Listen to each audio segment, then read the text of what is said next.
car. Now you have to go under the car and find a drain plug.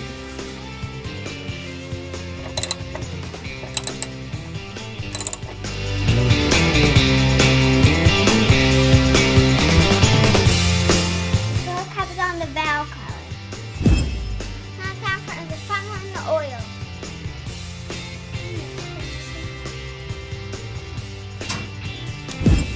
Now you gotta find the dip.